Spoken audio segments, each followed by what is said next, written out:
Sponsored by the Big 98, Nashville's #1 for new country and the home of the Bobby Bones Show.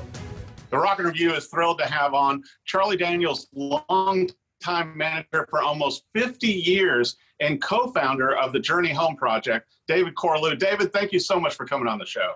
Well, good afternoon, good morning, good evening. It's an honor to be on the show.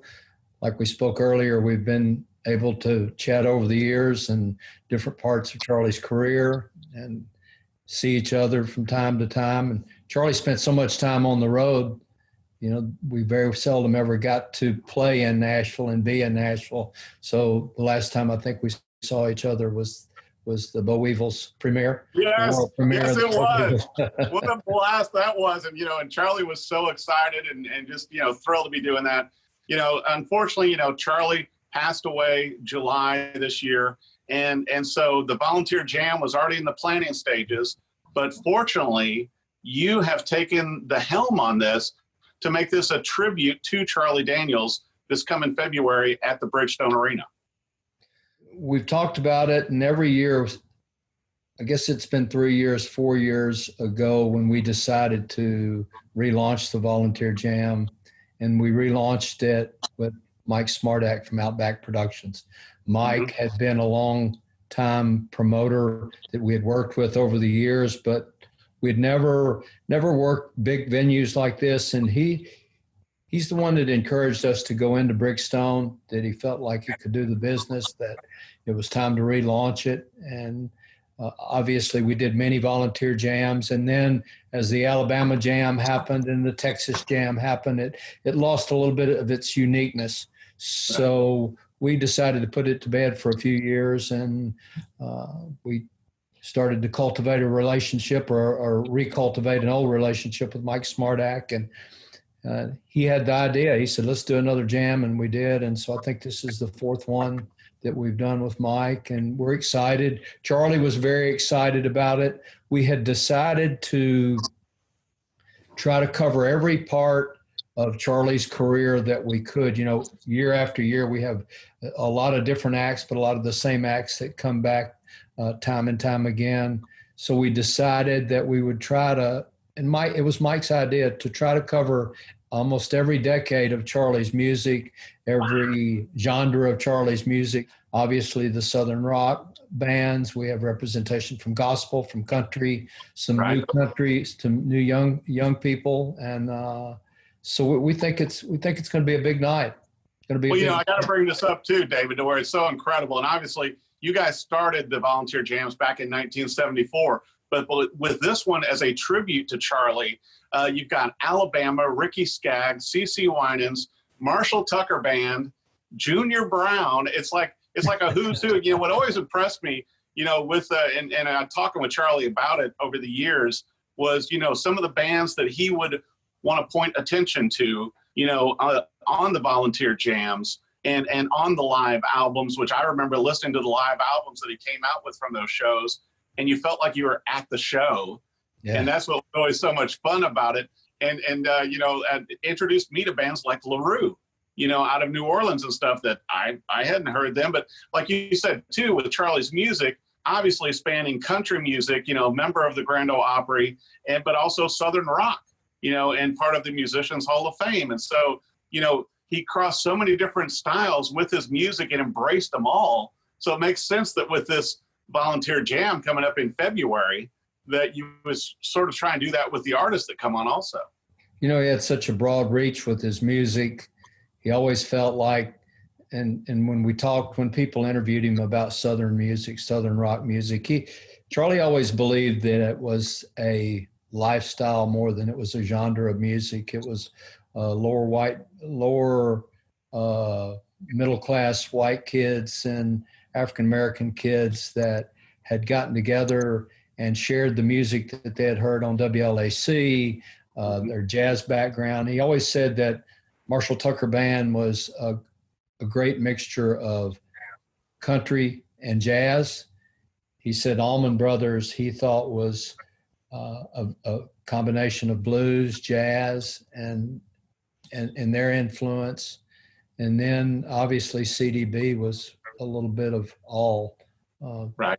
all his influence, all the years that he had to do music, to play in the clubs and to be influenced. So a combination of jazz, blues, it turned out to be a wonderful place for us to come up through the industry in. But his music ended up reaching the gospel category and now we have Cece Winans, we Right. have Keb Mo from the blues world.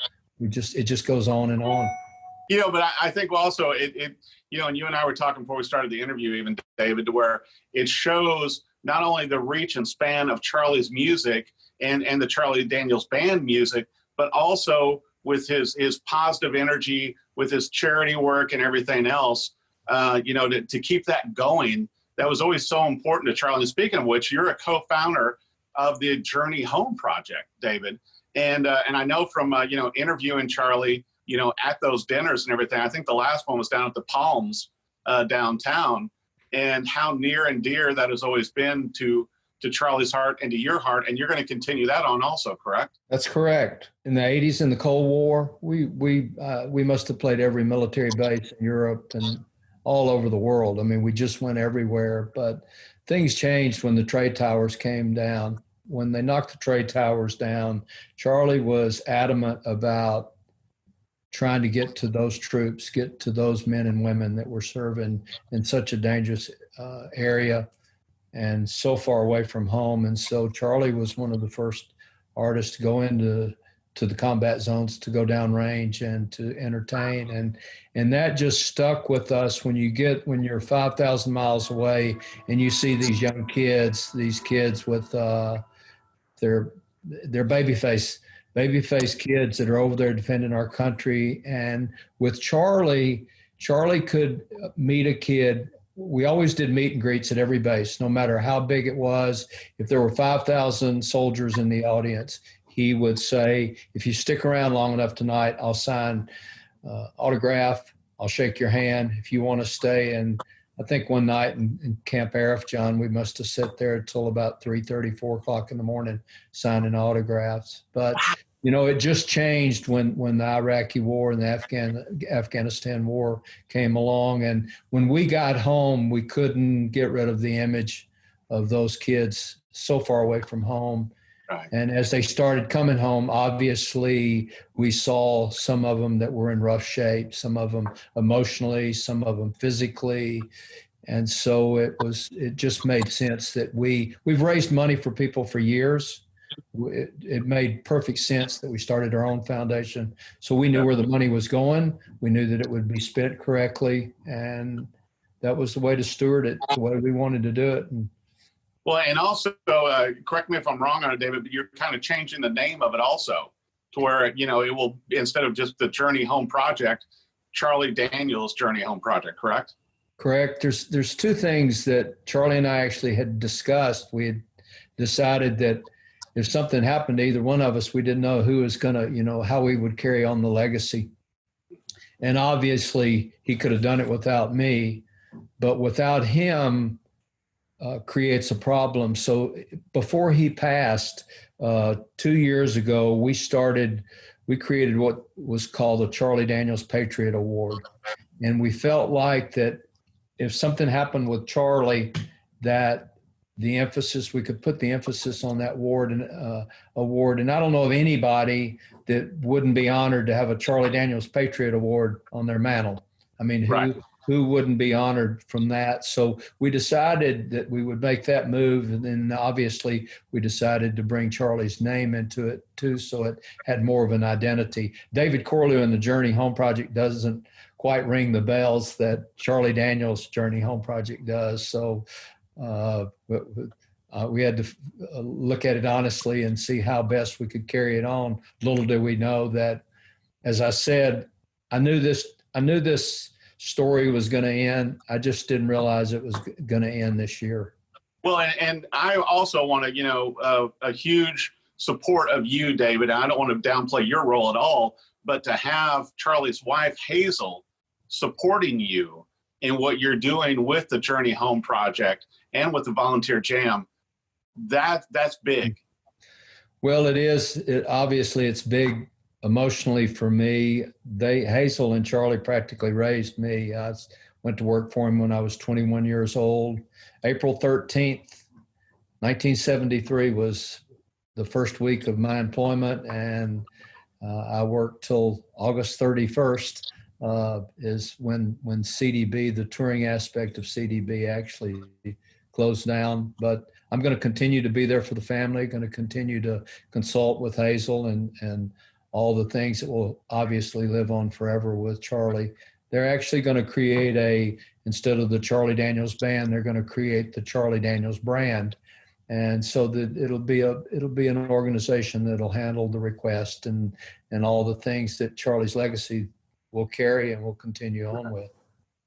Well, and you've done such a great job always, like you and I talked. I remember every time I would interview Charlie and you were around, and you were always just right at within arm's reach, and he always like, David, come here a minute. It's like, I just remember those moments. So when I had the opportunity to bring you on the show, it's like, well, it's just like bringing family on, because you and I have been around each other how many times in the past. And usually I was talking with Charlie. Now I get to talk with you as you're carrying on this mission of the Volunteer Jam, becoming a tribute show to Charlie Daniels, and also such important work with the Journey Home Project, supporting our veterans, which was always near and dear to Charlie's heart and to yours to keep doing this. I want to make sure too, with the websites, getting the tickets ahead of time for the show, where should our viewers go to, David, to find everything they need? Well, the best place right now is to go right to Bridgestone because tickets are selling. We're even through the pandemic, and even though we've had a date change, and obviously there could be another date change, we're hoping that we can keep this date locked in. But Bridgestone is the place. Ticketmaster's the right place to get the tickets at right now. We're excited.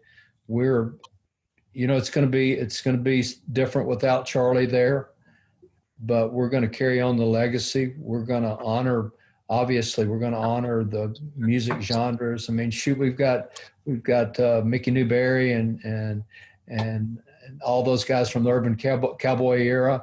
Right. So it's just going to be a fun night. We want everybody to get their tickets early. We've got some surprises. We've got some new announcements that's going to come soon. So we really want to make this a wonderful tribute to Charlie, as well as a tribute to the event and tribute to everybody that has played and been a part of Charlie's career. As you said earlier, I got to grow up, man. I grew up in the greatest time in the music business during the 70s and 80s. I got to see the world with Charlie Daniels, who obviously everybody knows him as a fiddle player and the Devil Went Down to Georgia guy. But think about it. He played with Bob Dylan. He played with George Harrison. He played with Ringo Starr. He was just so well educated music-wise. I mean, he was open to it all. So we're looking forward to a big night.